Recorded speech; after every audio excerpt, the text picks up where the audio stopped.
नमस्कार, ये आकाशवाणी पटना है। अब आप अंशु अवस्थी से प्रादेशिक समाचार सुनिए। पहले मुख्य समाचार। मुख्यमंत्री नीतीश कुमार ने राज्यसभा चुनाव के लिए आज अपना नामांकन पत्र दाखिल किया। केंद्रीय गृह मंत्री अमित शाह समेत कई वरिष्ठ नेता नामांकन में हुए शामिल। भाजपा के राष्ट्रीय अध्यक्ष नितिन नवीन, प्रदेश महामंत्री शिवेश कुमार, जदयू के रामनाथ ठाकुर, राष्ट्रीय लोक मोर्चा के प्रमुख उपेंद्र कुशवाहा और राजद के अमरेंद्रधारी सिंह ने भी राज्यसभा चुनाव के लिए किया नामांकन। नेपाल में नई संसद के लिए चुनाव शांतिपूर्ण संपन्न। भारत नेपाल सीमा आज मध्य रात्रि से खोल दी जाएगी। और आईसीसी T20 क्रिकेट विश्व कप का दूसरा सेमीफाइनल मुकाबला आज भारत और इंग्लैंड के बीच मुंबई के वानखेड़े स्टेडियम में खेला जा रहा है। अब समाचार विस्तार से। मुख्यमंत्री नीतीश कुमार ने राज्यसभा चुनाव के लिए आज अपना नामांकन पत्र दाखिल कर दिया है। श्री कुमार ने बिहार विधानसभा कार्यालय में नामांकन किया। मैं नितिन कुमार, जो राज्यसभा में स्थान भरने के लिए अभ्यर्थी के रूप में नाम निर्देशित हुआ, असत्य निष्ठा से प्रतिज्ञान करता हूँ कि मैं विधि द्वारा स्थापित भारत के संविधान के प्रति सच्ची श्रद्धा और निष्ठा रखूंगा और मैं भारत की प्रभुता और अखंडता अक्षुण्ण रखूंगा। इस दौरान केंद्रीय गृह मंत्री अमित शाह, भाजपा के राष्ट्रीय अध्यक्ष नितिन नवीन, केंद्रीय मंत्री राजीव रंजन सिंह उर्फ ललन सिंह और जीतन राम मांझी, उप मुख्यमंत्री सम्राट चौधरी तथा विजय कुमार सिन्हा सहित अन्य वरिष्ठ नेता मौजूद थे। इससे पहले मुख्यमंत्री ने आज सुबह सोशल मीडिया पर एक पोस्ट में कहा कि बिहार विधानसभा के दोनों सदनों के साथ लोकसभा का सदस्य बनने के बाद उच्च सदन में जाने की उनकी हमेशा से इच्छा थी। इसी क्रम में वे राज्यसभा जा रहे हैं। उन्होंने राज्य की जनता को विश्वास दिलाया कि उनका संबंध भविष्य में भी बना रहेगा। मुख्यमंत्री ने कहा कि प्रदेश की नई सरकार को उनका पूरा सहयोग और मार्गदर्शन मिलेगा। इस बीच भाजपा के राष्ट्रीय अध्यक्ष नितिन नवीन और प्रदेश महामंत्री शिवेश कुमार ने भी आज राज्यसभा के लिए अपना पर्चा दाखिल किया। नितिन नवीन ने नामांकन के बाद सोशल मीडिया पोस्ट में कहा कि पटना के बांकीपुर की जनता के साथ उनका आत्मीय संबंध आगे भी बना रहेगा। श्री नवीन ने भरोसा दिलाया कि सभी मिलकर विकसित बिहार के संकल्प को साकार करेंगे। वहीं जदयू के रामनाथ ठाकुर और राष्ट्रीय लोक मोर्चा के प्रमुख उपेंद्र कुशवाहा भी अपना नामांकन किया। महागठबंधन प्रत्याशी की ओर से राजद के अमरेंद्रधारी सिंह ने अपना नामांकन किया। बिहार की 5 सीटों पर हो रहे राज्यसभा चुनाव के लिए नामांकन पत्रों की जांच कल की जाएगी। उम्मीदवार 9 मार्च तक अपना नाम वापस ले सकते हैं। इन सीटों के लिए मतदान 16 मार्च को होगा और परिणाम उसी दिन घोषित होंगे। मुख्यमंत्री नीतीश कुमार की ओर से राज्यसभा के लिए नामांकन करने पर भाजपा और जदयू समेत विभिन्न दलों के नेताओं ने उन्हें बधाई दी है। केंद्रीय गृह मंत्री अमित शाह ने कहा कि ये उनका निजी फैसला है। श्री शाह ने कहा कि नीतीश कुमार को बिहार में पिछले 20 वर्षों के ऐतिहासिक कार्य के लिए हमेशा याद रखा जाएगा। उन्होंने कहा कि मुख्यमंत्री के तौर पर इतने लंबे समय तक राज करने के बावजूद उन पर भ्रष्टाचार के कोई आरोप नहीं लगा। बहुत लंबे अरसे के बाद श्री नीतीश कुमार जी फिर से एक बार राष्ट्रीय राजनीति में राज्यसभा सांसद के नाते प्रवेश करेंगे। 2005 से लेकर आज तक नीतीश कुमार जी बिहार के मुख्यमंत्री रहे। उनका एक कार्यकाल एक प्रकार से बहुत यशस्वी रहा। ये कार्यकाल उनका बिहार के इतिहास में स्वर्णिम पृष्ठ के रूप में लिखा जाएगा और बिहार के विकास के सारे मायने को उन्होंने गति देने का काम किया। आज फिर से एक बार वो राज्यसभा के सांसद के नाते दिल्ली आ रहे हैं। मैं और एनडीए के सभी साथी उनका हृदय से स्वागत करते हैं। उप मुख्यमंत्री सम्राट चौधरी ने विश्वास जताया कि नीतीश कुमार के अनुभव और नेतृत्व से राज्यसभा की गरिमा और भी सुदृढ़ होगी। वहीं उप मुख्यमंत्री विजय कुमार सिन्हा ने कहा कि मुख्यमंत्री नीतीश कुमार के सुशासन की मजबूत परंपरा और बिहार के विकास के प्रति निरंतर समर्पण पूरे देश के लिए प्रेरणा का स्रोत है। पार्टी के प्रदेश अध्यक्ष संजय सरावगी ने मुख्यमंत्री को बधाई देते हुए कहा कि उनके व्यापक अनुभव, संतुलित दृष्टि और जनहितकारी विचारों से राज्यसभा की गरिमा को नई दिशा मिलेगी। जदयू के वरिष्ठ नेता केसी त्यागी ने कहा है कि नीतीश युग का कभी अंत नहीं हो सकता। श्री त्यागी ने कहा कि नीतीश कुमार ने नया बिहार बनाने का काम किया है। उन्होंने कहा कि मुख्यमंत्री के राज्यसभा जाने से संसद के उच्च सदन की गरिमा बढ़ेगी और बहस का स्तर भी ऊंचा होगा।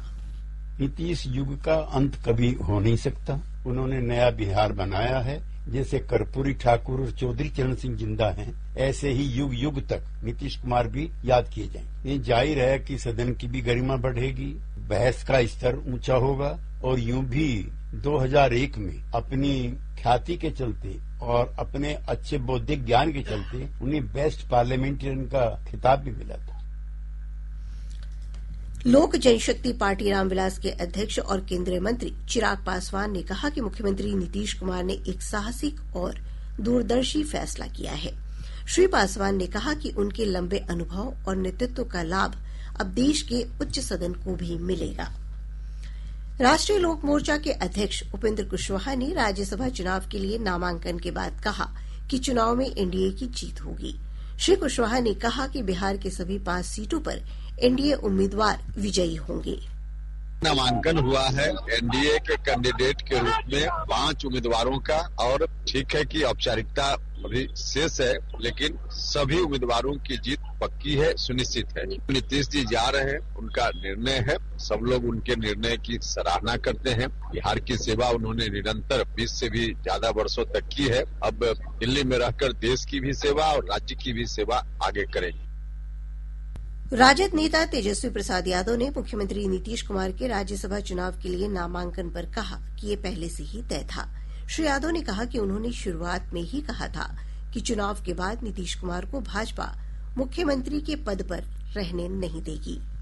हम शुरुआत से ही जो है इस बात को कहते रहे हैं कि चुनाव के बाद जो है नीतीश कुमार जी को भाजपा के लोग मुख्यमंत्री पद पे नहीं रहने देंगे। हमने उस समय भी कहा था कि ये महाराष्ट्र मॉडल जो है रिफाइंड तरीके से बिहार में जो है लागू करेंगे। आज वो बात जो है सच हो गई है। भाजपा जिसके साथ भी रही है उसको बर्बाद करने का काम किया है, और जो जन आकांक्षाएं हैं इस सत्ता परिवर्तन के खिलाफ है सभी लोग।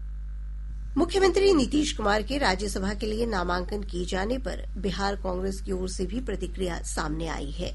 पार्टी के पूर्व प्रदेश अध्यक्ष अखिलेश प्रसाद सिंह ने कहा कि मुख्यमंत्री भाजपा की रणनीति में फंस गए हैं। प्रादेशिक समाचार आप आकाशवाणी पटना से सुन रहे हैं। ताजा समाचारों के लिए आप हमारे एक्स हैंडल AIR_News_पटना पर जा सकते हैं। पिछले 2 दशक से बिहार की सत्ता की धुरी बने रहे नीतीश कुमार ने वर्ष 2000 में पहली बार मुख्यमंत्री बनने से लेकर वर्तमान राज्यसभा चुनाव के नामांकन तक कई कीर्तिमान गढ़े हैं। उन्होंने अपनी कार्यकाल में विकास को प्राथमिकता देते हुए महिला आरक्षण और शराबबंदी जैसे अहम फैसले किए। एक रिपोर्ट। नीतीश कुमार साल 2005 से लगातार बिहार में सत्ता का पर्याय बने हुए हैं। नीतीश कुमार पहली बार 3 मार्च 2000 को मुख्यमंत्री बने थे, लेकिन बहुमत नहीं होने पर 7 दिनों में ही उन्हें इस्तीफा देना पड़ा था। इसके बाद 24 नवंबर 2025 से 25 नवंबर 2010 तक नीतीश कुमार ने भाजपा के साथ मिलकर सरकार चलाई। साल 2014-15 में कुछ महीनों के लिए उन्होंने अपनी पार्टी से जीतन राम मांझी को बिहार का मुख्यमंत्री बनाया था। वहीं नीतीश कुमार ने 2 बार अल्प समय के लिए राजद के साथ भी सरकार का नेतृत्व किया। उन्होंने 2025 में 10वीं बार बिहार के मुख्यमंत्री के रूप में शपथ ली। सुशासन बाबू के नाम से मशहूर नीतीश कुमार ने अपने कार्यकाल के दौरान बिहार को विकसित राज्य बनाने की दिशा में कई महत्वपूर्ण कार्य किए। उन्होंने महिलाओं को अभूतपूर्व अधिकार और सम्मान दिया है। पंचायत से लेकर नगर निकाय, उच्च शिक्षण संस्थानों और सभी सरकारी नौकरियों में महिलाओं को आरक्षण दिया है। जीविका समूहों के माध्यम से 1 करोड़ से अधिक महिलाएं आत्मनिर्भर बनी है। मुख्यमंत्री महिला रोजगार योजना के तहत स्वरोजगार के लिए महिलाओं को 2 लाख तक की आर्थिक सहायता का प्रावधान भी किया है। मुख्यमंत्री ने राज्य में 7 निश्चय 2 के तहत 2020 से 25 के बीच 50 लाख से अधिक युवाओं को सरकारी नौकरी और रोजगार के अवसर प्रदान किए। समाचार कक्ष से मैं सत्यम कुमार। नेपाल में आज कड़ी सुरक्षा व्यवस्था के बीच आम चुनाव संपन्न हो गया। मधुबनी के जयनगर से सटे नेपाल के सिरहा जिले में शांतिपूर्ण तरीके से चुनाव संपन्न कराया गया। सभी मतदान केंद्रों पर नेपाली सेना, नेपाली सशस्त्र बल और पुलिस जवानों को तैनात किया गया था। चुनाव में मुख्य मुकाबला नेपाली कांग्रेस और जेनजी आंदोलन से उभरे राष्ट्रीय स्वतंत्र पार्टी के बीच है। इधर नेपाल चुनाव संपन्न होने के बाद भारत नेपाल सीमा आज मध्य रात्रि से खोल दी जाएगी।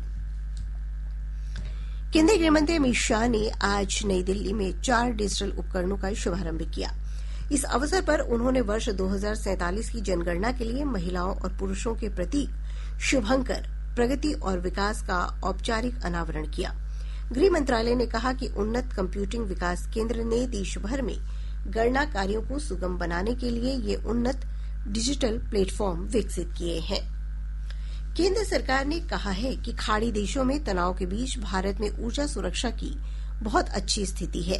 सरकार ने कहा है कि एलपीजी, एलएनजी या क्रूड ऑयल की कोई कमी नहीं है। भारत दूसरे सप्लायर्स के भी संपर्क में है। ऑस्ट्रेलिया और कनाडा ने भी भारत को गैस बेचने का ऑफर दिया है। भारत क्रूड और एलपीजी खरीदने के लिए बड़े ऑयल प्रोड्यूसर्स और ट्रेडर्स से भी बात कर रहा है।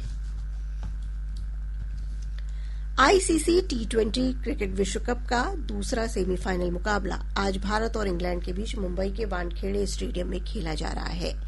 इंग्लैंड ने पहले टॉस जीतकर गेंदबाजी का फैसला किया है। ताजा समाचार मिलने तक भारत ने 8 ओवरों में 1 विकेट के नुकसान पर 92 रन बना लिए हैं। इस मैच की विजेता टीम 8 मार्च को गुजरात के नरेंद्र मोदी स्टेडियम में होने वाले फाइनल में न्यूजीलैंड से खिताबी मुकाबले के लिए खेलेगी। मधुबनी जिले के फुलपरास थाना क्षेत्र अंतर्गत NH 27 के परसा चौक के पास 2 वाहनों की टक्कर में एक महिला सहित 5 लोगों की मौत हो गई। गंभीर रूप से घायल 2 अन्य लोगों को इलाज के लिए DMCH दरभंगा भर्ती कराया गया है। इधर सुपौल जिले के ललित ग्राम थाना क्षेत्र के NH 27 पर तेज रफ्तार मोटरसाइकिल के सड़क किनारे रेलिंग से टकराने से 2 युवकों की मौत हो गई। मुजफ्फरपुर के मिठनपुरा क्षेत्र में आपसी विवाद में हुई मारपीट और पुलिस टीम पर हमले के मामले में पुलिस ने 5 उपद्रवियों को गिरफ्तार किया है। शेखपुरा जिले के अरियरी थाना क्षेत्र के फरपर गांव में 2 पक्षों के बीच हुई हिंसक झड़प में 12 लोग घायल हो गए। घायलों को इलाज के लिए सदर अस्पताल में भर्ती कराया गया है। सीवान के पुलिस अधीक्षक पूरन कुमार झा ने मैरवा थाना हाजत से एक आरोपी के फरार होने के मामले में पुलिस अवर निरीक्षक अवधेश कुमार और 2 चौकीदारों को निलंबित कर दिया है। नालंदा जिले के नूरसराय थाना क्षेत्र के पांडेपुर गांव में अवैध शराब के विरुद्ध छापेमारी करने गई उत्पाद विभाग की टीम पर फायरिंग के मामले में पुलिस ने 3 आरोपियों को हिरासत में लिया है। भागलपुर जिले के सबौर थाना क्षेत्र के लैलख गांव के कुछ घरों में आग लगने से भारी नुकसान हुआ है। और अब अंत में मुख्य समाचार एक बार फिर। मुख्यमंत्री नीतीश कुमार ने राज्यसभा चुनाव के लिए आज अपना नामांकन पत्र दाखिल किया। केंद्रीय गृह मंत्री अमित शाह समेत कई वरिष्ठ नेता नामांकन में हुए शामिल। भाजपा के राष्ट्रीय अध्यक्ष नितिन नवीन, प्रदेश महामंत्री शिवेश कुमार, जदयू के रामनाथ ठाकुर, राष्ट्रीय लोक मोर्चा के प्रमुख उपेंद्र कुशवाहा और राजद के अमरेंद्र धारी सिंह ने भी राज्यसभा चुनाव के लिए किया नामांकन। नेपाल में नई संसद के लिए चुनाव शांतिपूर्ण संपन्न। भारत नेपाल सीमा आज मध्य रात्रि से खोल दी जाएगी। और आईसीसी T20 क्रिकेट विश्व कप का दूसरा सेमीफाइनल मुकाबला आज भारत और इंग्लैंड के बीच मुंबई के वानखेड़े स्टेडियम में खेला जा रहा है। इसके साथ ही आकाशवाणी पटना से प्रसारित प्रादेशिक समाचार का ये अंक समाप्त हुआ। आकाशवाणी पटना से अगला समाचार बुलेटिन प्रातः 8:48 से प्रसारित किया जाएगा।